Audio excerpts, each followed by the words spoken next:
Hello everyone, मैं Ashutosh Kumar from IT Patna. आप सभी का स्वागत करता हूं हमारे अपने चैनल इंटीग्रेटिव लर्निंग पर, जहां हमारी सोच आप सभी तक बेहतरीन एजुकेशन को पहुंचाने की होती है। तो कुछ दिनों पहले हम लोगों ने एक वीडियो लाई थी, क्लास 10 तक कौन कौन से कॉम्पिटिटिव एग्जाम्स होते हैं इंपॉर्टेंट, और हमने कहा था कि जो भी एग्जाम्स है, जो भी इंपॉर्टेंट एग्जाम्स है, उन्हें इंडिविजुअली हम लोग वीडियो कवर करेंगे। तो ये वीडियो उसी के ऊपर रहने वाला है। हम लोग एक बहुत ही ज्यादा इंपॉर्टेंट एग्जाम क्लास 10 वाले बच्चों के लिए जो होता है एनटीएससी, उस पर हम लोग बात करेंगे। हम लोग जानेंगे कि क्या इसकी एलिजिबिलिटी होती है, क्या पैटर्न होता है, कितना क्या इसमें सिलेबस होता है, कैसे इसका एप्लीकेशन फॉर्म भरा जाता है। तो इन सब चीजों पर हम लोग बात करेंगे, और भी कई चीजों पर हम लोग बात करेंगे। तो चलो बिना किसी देरी से वीडियो की शुरुआत करते हैं।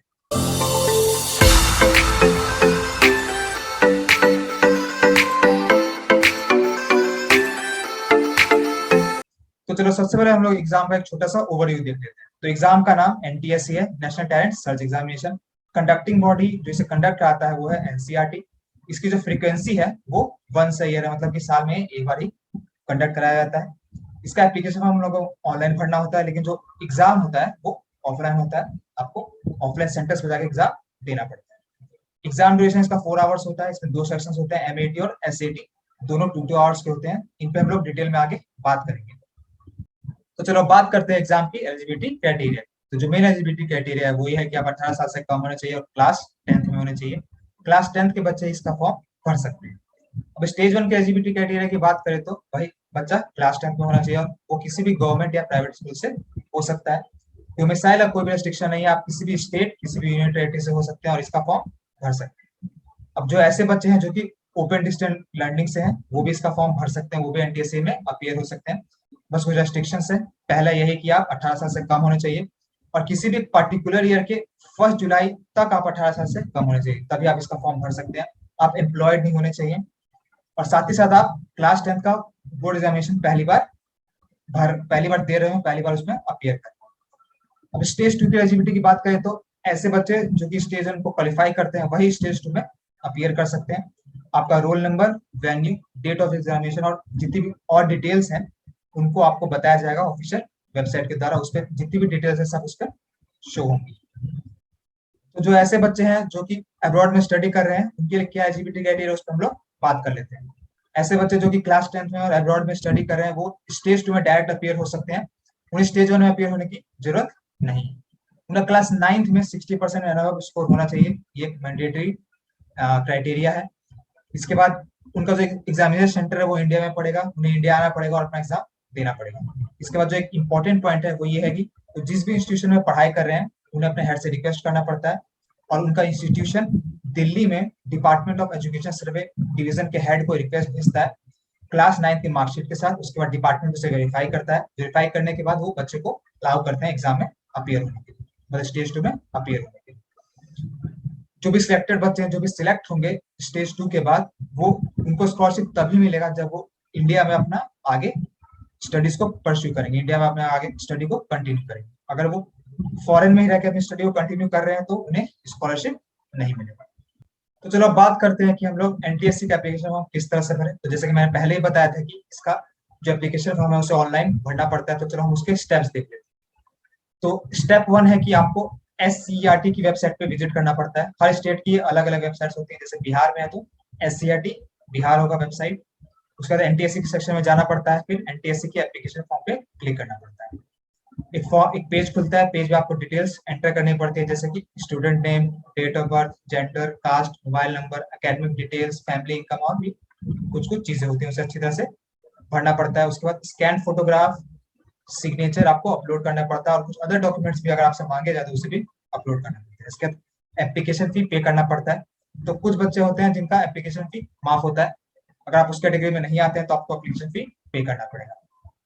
उसके बाद आपको जो फॉर्म सबमिट करने का जो फॉर्म आता है उसे डाउनलोड करना पड़ता है, उसे स्कूल में सबमिट करना पड़ता है।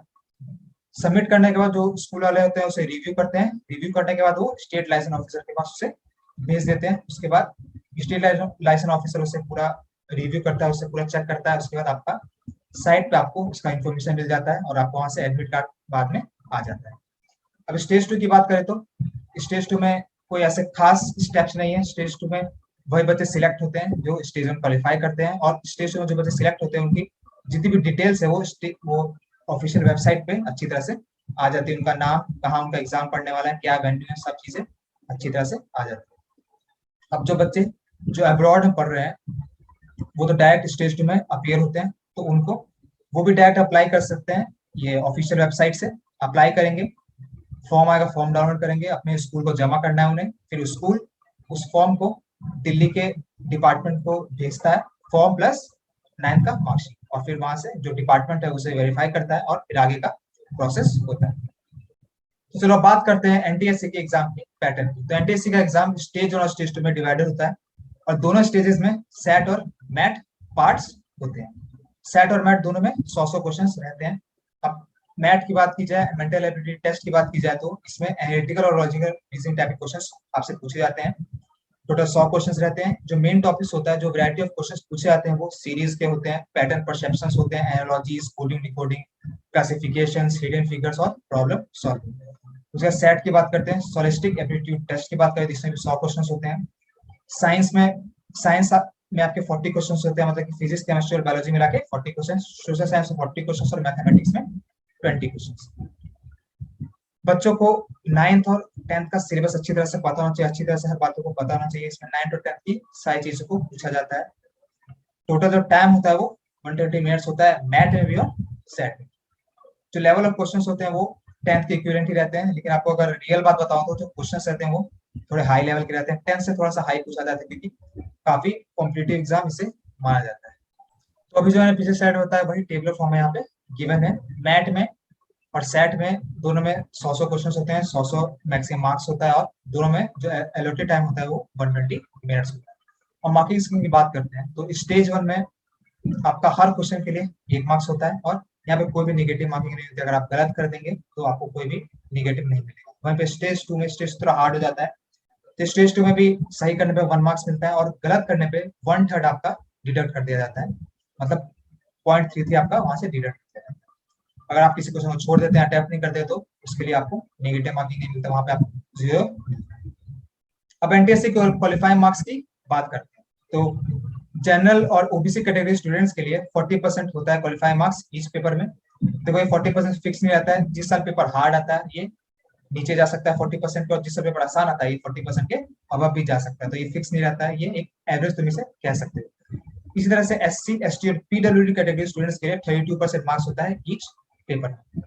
अब एनटीएससी में रिजर्वेशन भी होता है सीट्स का, तो अगर आप एससी है तो 50% रिजर्वेशन है आपके लिए, एसटी है तो 75% सीट रिजर्व है, और पीडब्ल्यूडी है तो आपके लिए 3% सीट्स रिजर्व है। ओबीसी और जनरल कैटेगरी स्टूडेंट्स के लिए यहाँ पे कोई भी सीट्स रिजर्व नहीं। तो आज के इस वीडियो में यहीं तक।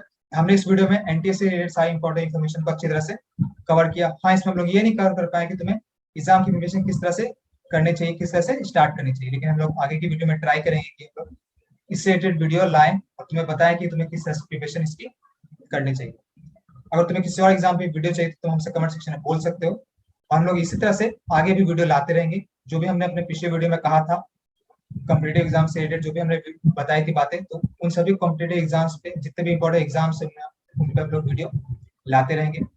तब तक के तुम हमारे चैनल के साथ जुड़े रहो, और अगर तुम्हें वीडियो पसंद आई, तुम्हारे ये वीडियो हेल्पफुल रही हो, तो इसे लाइक करो, शेयर करो, साथ ही चैनल को सब्सक्राइब भी कर दो और बेल आइकन भी प्रेस कर दो, ताकि इसी तरह की इंफॉर्मेटिव और एजुकेशनल वीडियो तुम्हें टाइम टू टाइम चैनल को मिलती रहे। तब तक thank you and all the very best.